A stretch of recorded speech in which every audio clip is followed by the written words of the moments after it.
See this? I've been trying to take them off. I have a dehydrator. I'm actually trying to see if they'll just fall off before I use the dehydrator. And also, I'm not in a rush anyway. I'm folding clothes. So, my nails are going to be, they're not really important right now while I fold clothes. I really wanted to say something though. Remember, because I do remember coming on here and talking about one of the situations. So remember how I told you how I had a dilemma or whatever? And the dilemma is like one of the, well, of choosing between, you know, two people or whatever. So, I mean, that's not an issue anymore as of last night or today. Doesn't matter. And let me tell you why. Okay, so this is what I wanted to say. I came on here before, like a while ago, to really talk about this story. And this is one of the stories of, well, I spoke about it in a scenario kind of thing. Like I was just being vague. But basically, this is how I feel about being a sneaky link or a situational kind of thing and being like 100%.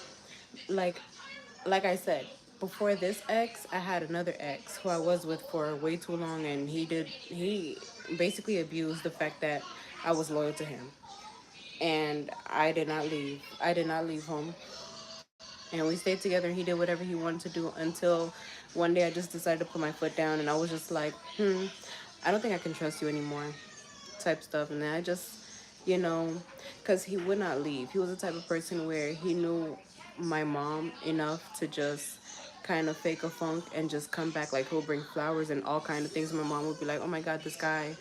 And I knew he knew, you know what I mean? But that was his way of coming back here. I live with my mom now. With So after him, I moved on to this guy.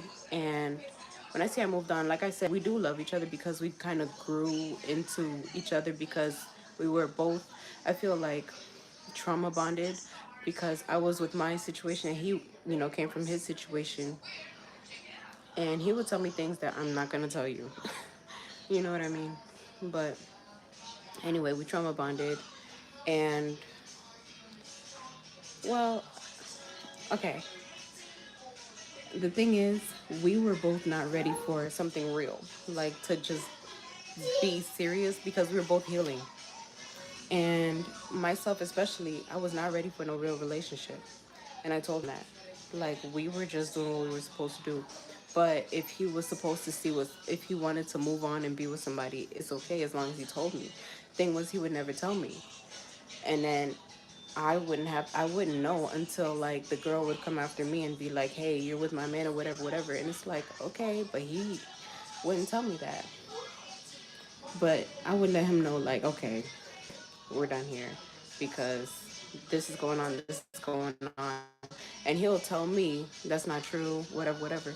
And I'll take his side because he be treating me nice. Like I said, he's the kind of person I can call whenever. Like he's very nice to me. Like I can tell that he loves me, you know? I just wasn't ready at the time. And I felt like he was ready, truthfully. I think that I was more hurt than he was. So we ended up just not really kind of like communicating. We would bump heads all the time, like we did last night. And so I did tell you guys how he's very impatient. Like whenever he wants to see me, it's a problem if I'm busy. And it's like he'll try to guilt me into like leaving whatever I'm doing so I can see him. And it's like that's what I would have a problem on. And that's what he wouldn't understand because he would try to rush me. And I'm like, I'm a mom. This is what I'm doing. Opening little juice boxes for my baby.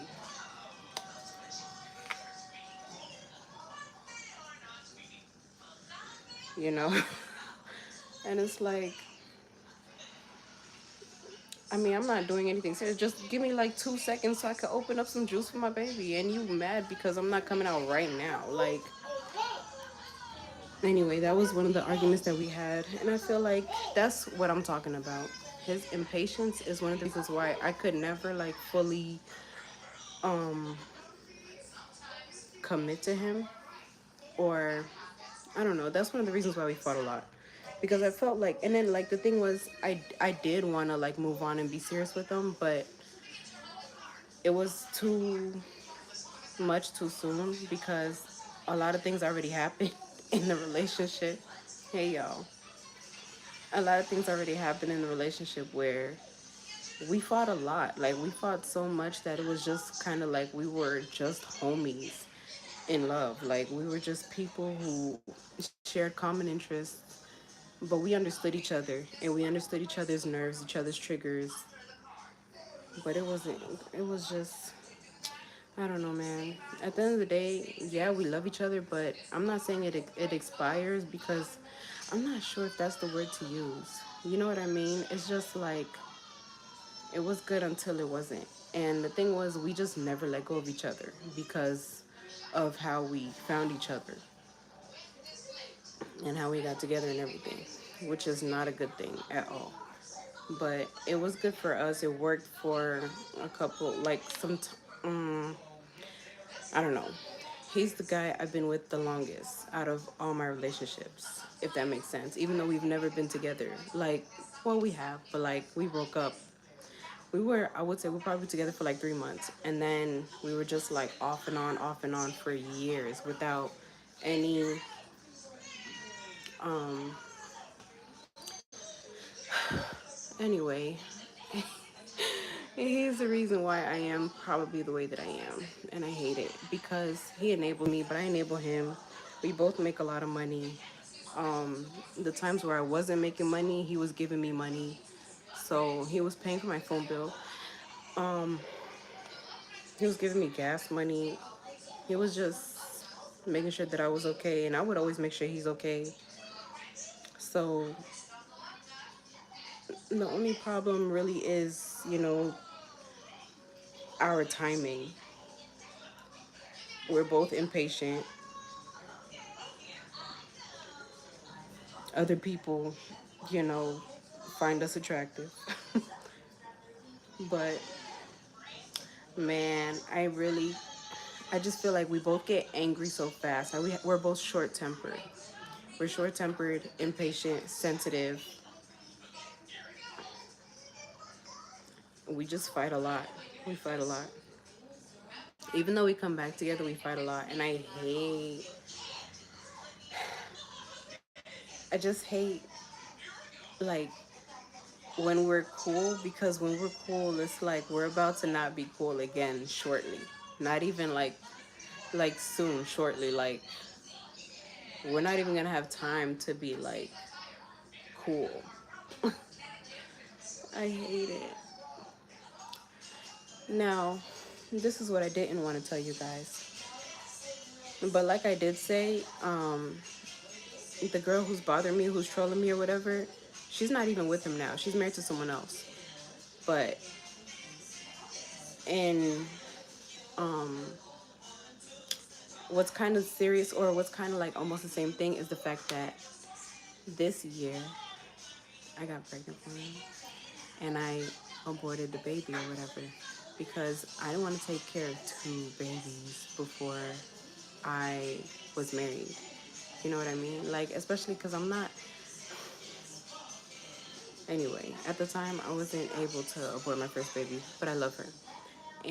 But this time I was able to abort a baby, so I definitely did that because the burden of responsibility is on me.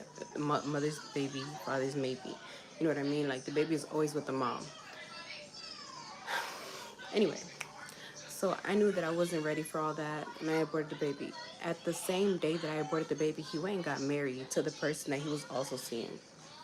And it's like, okay, that's great. You're married, but you're still bothering me, and you still want to see me, and you still, still. And it's like, that's one of the problems that I have. I'm not messing with no married man because I believe that karma does come around. I don't know the laws of alienation of affection in Florida. I haven't looked it up. But I'm not about to get into that Brene mess. I'm not about to. Because, like I said, I do believe in karma, and I do believe that, if you do something, someone is going to do it back to you.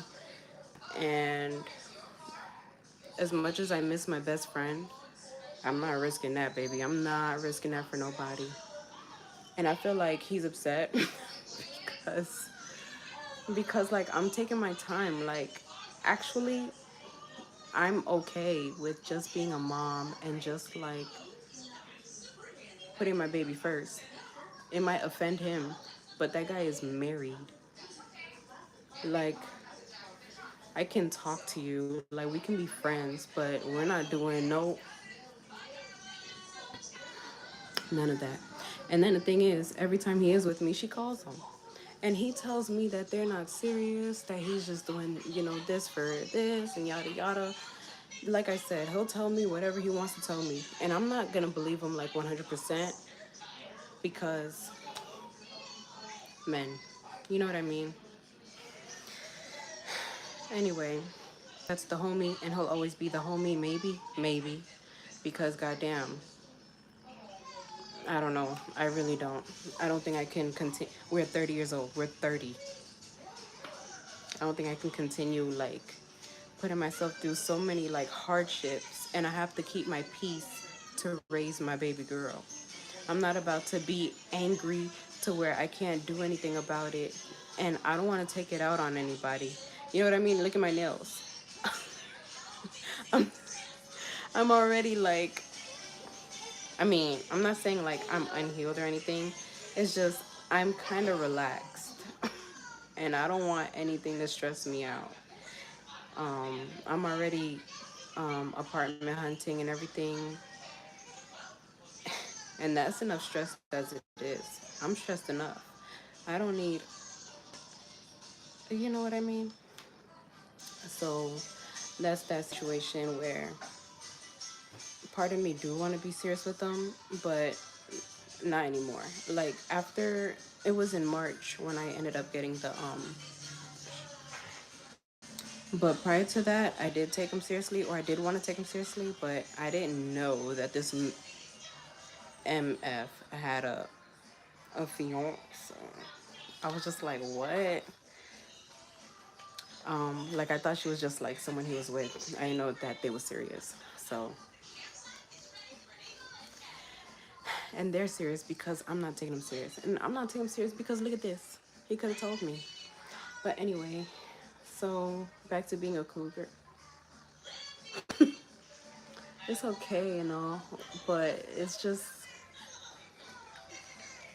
I find the age difference kind of crazy. I do. That's just me. But at the same time, I think that younger generations are kind of advanced in, the way they think because they're not really like, I don't know how to say it. Like, they're not too far away from what we had to go through. And they're not like childish because there's not that many like playful things like how we had like so many, like I feel like our generation, like our McDonald's was a theme park, like literally everything was a game. But the generation after us was like very corporate, like they're so, you know what I mean? If you get what I'm saying, then you get what I'm saying. So I feel like he might be more mature than I am. Low key he is. Low key he is, and that's kind of why I don't really see it too bad as a problem. But it's just the age is kind of mad different. What else? And the fact that he is kind of a friend of the family, so people can sense how close we are. They see our connection, and it's kind of too late. Like, being that I was kind of dealing with him before I got pregnant and after I got pregnant, like, I was like already pregnant before I realized that I was pregnant. And so people are trying to do the math and trying to say that it's his baby. It's not. I'm just fast.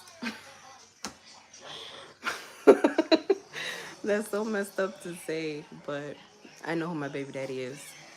I just, I separate people. I separate it because I'm over here trying to find what I like. And I know what I like. Like I said, I liked such and such, but it was way too late. because he already had a fiance, and I didn't know how serious they were. I didn't know that he had a fiance.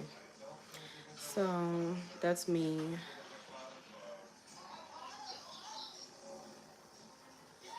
All right, you guys. Oh, thank you. Oh, you guys are so pretty. Thank you, thank you, thank you. But all right, at least you know my story. And the thing is, as a woman, if you don't have a man, girl, you just out there and you just throwing that thing around, throwing that thing around. I might be. No, I'm just kidding. I'm not. I prefer the friend who knows me the best. But the thing is, um, I think it's too late because he already had someone and he just didn't tell me. So that's that. And being a cougar is like kind of crazy, but that's, you know, what it is right now. He be putting me through there, taking me through there, and I am not complaining. It's just that, like, it's me. It's just me. I can't even tell you, like, what's wrong with me. It's just, I do get attached. I think that's the thing.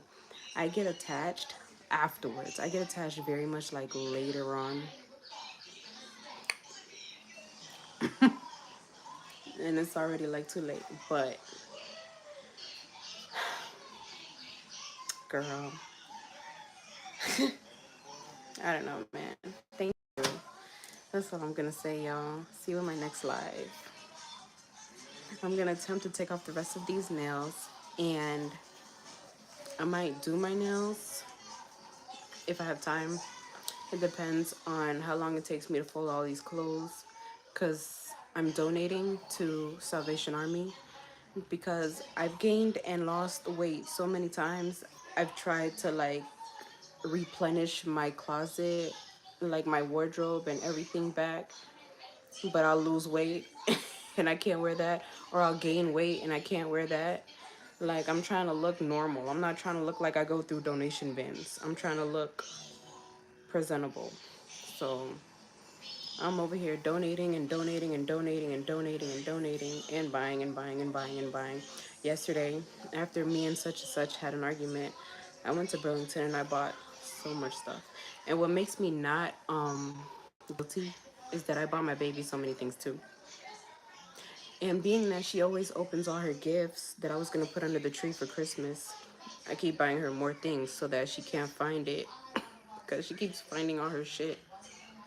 So I don't feel guilty about me splurging because it makes me feel good. I feel like her happiness makes me happy. And that's how I stay balanced. Okay, don't be like me. Be better. All right, bye.